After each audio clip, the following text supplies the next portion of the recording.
Welcome to Inkpot. This is the unit on trade, that is the last unit in the development reading list. We'll be starting with the reading by Raghuram Rajan, which is on fault lines and discusses the Great Recession, the global financial crisis that happened over 2007 and 8. This has been an important reading, and a question usually comes from this reading. So it is advisable that you do not leave this for the final exam. Raghuram Rajan starts by discussing how the financial crisis of 2007 and 8 shocked everyone as it came all of a sudden. It attacked one of the most sophisticated financial systems of the world, that is the US, and therefore it was even more shocking. Economists were targeted and asked how did they miss this recession? How were they not able to predict this financial crisis?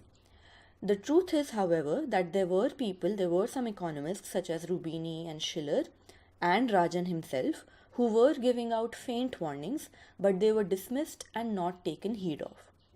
Rajan then proceeds to tell us why did the warnings fall on deaf ears. He suggests that this is because of the euphoria surrounding expansion of financial markets driven by securitization. Now, what is securitization?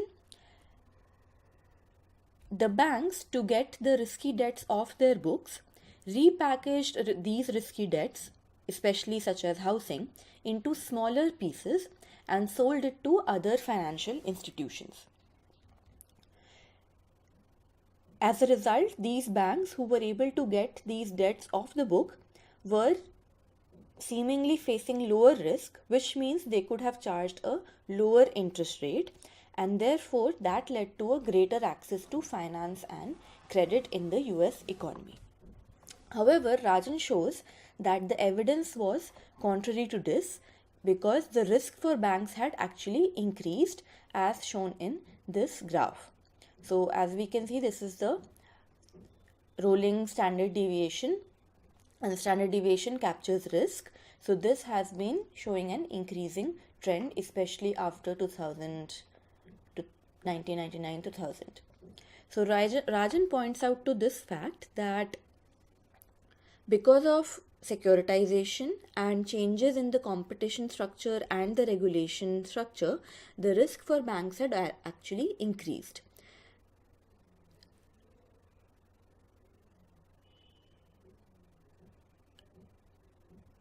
Bankers then had an incentive to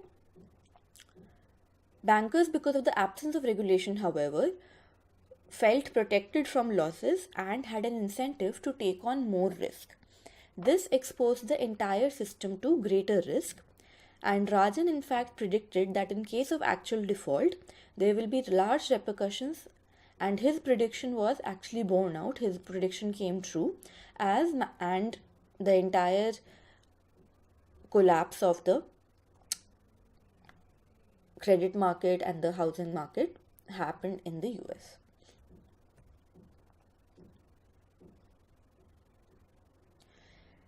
Now, Rajan had staked his reputation when he suggested that all was not well and he had made a case for more regulation.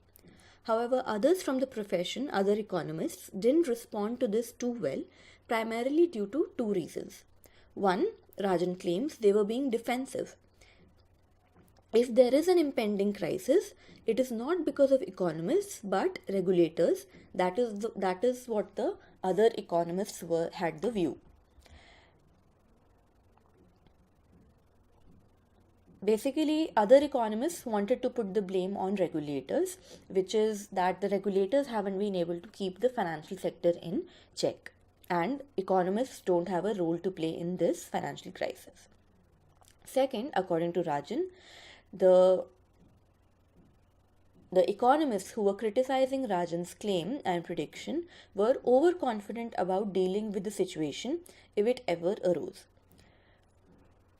Economists felt that they had taken care of the dot-com bubble burst earlier in the century, and they were complacent about being able to handle this crisis as well if it ever happened.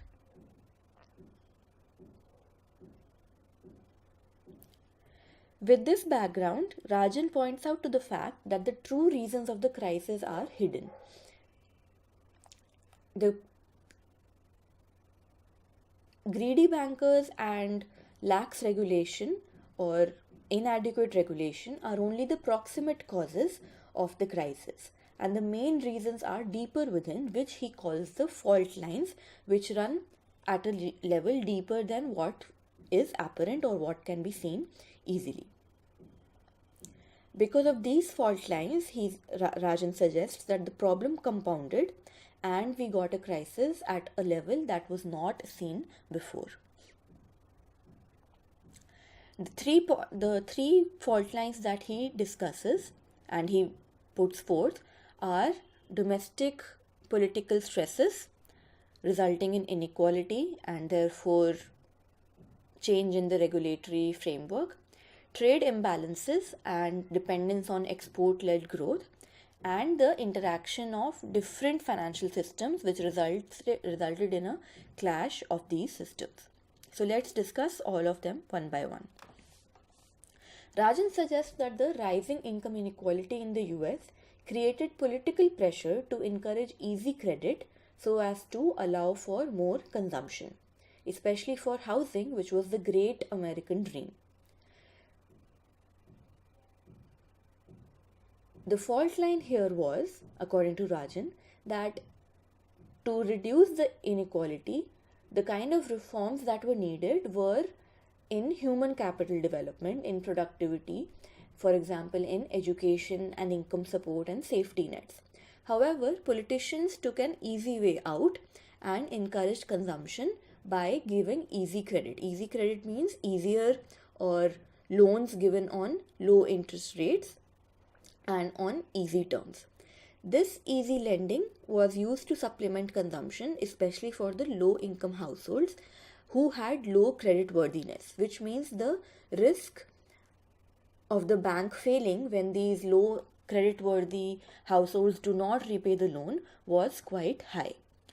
So the political motive of keeping the people happy, along with the profit motive of the greedy financial sector, resulted in a fault line due to this domestic political situation. So Rajan suggests that inequality is one of the major reasons that a lot of economies can face and are exposed to a lot of uncertainty and crisis. So inequality is basically the first fault line. The next fault line is related to export-led growth, the model that was followed by several countries, especially in Asia. Rajan asserts that the dependence of exporting countries on the demand from the US made the global economy fragile. After the World War II, Germany and Japan, who wanted to redevelop their economy, focused on export competitiveness and often ignored the domestic household consumption and domestic firms to build the large exporting sector. In times of a downturn, in times of a recession, these governments ended up spending on inefficient domestic producers and therefore limited the long run growth prospects. As a result, the dependence on increasing exports and dumping the products on the world market, that dependence, that reliance grew even further. Finally, there was an inherent incompatibility between the principles of the financial systems of borrowers and financiers, which were coming together at the international level. So this was the international fault line.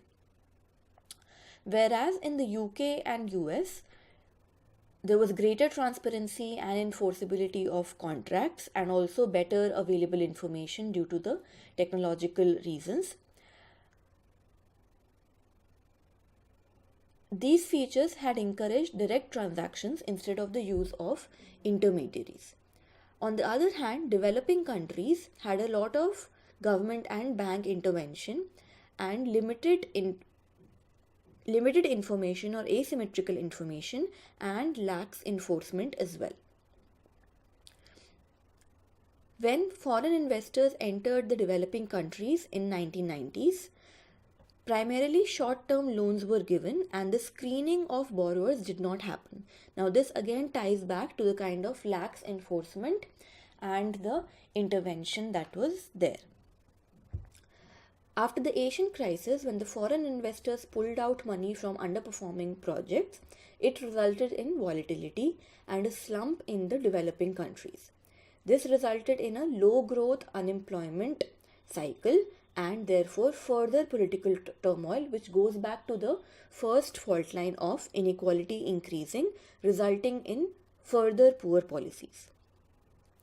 Now, the increase in the supply of goods from developing countries, which were still following this export-led model, and less demand for credit from the developing countries resulted in a burden of stimulating growth, which fell on the US due to its consumption stimulating focus. So a combination of these three fault lines then resulted in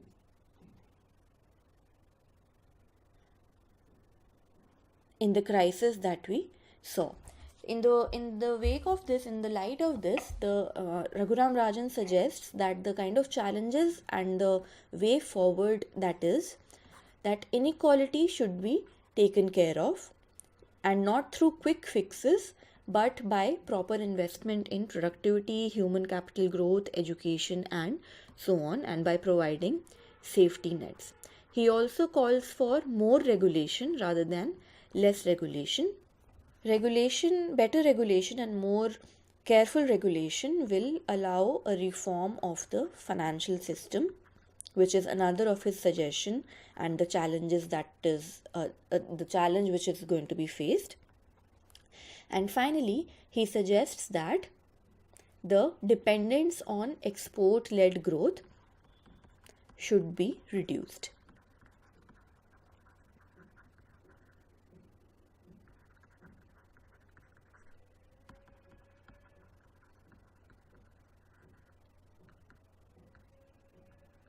So the important portion from this reading is definitely the description and the explanation of the fault lines, which is the usual kind of question that turns up on the exam. What were the underlying reasons for the global financial crisis?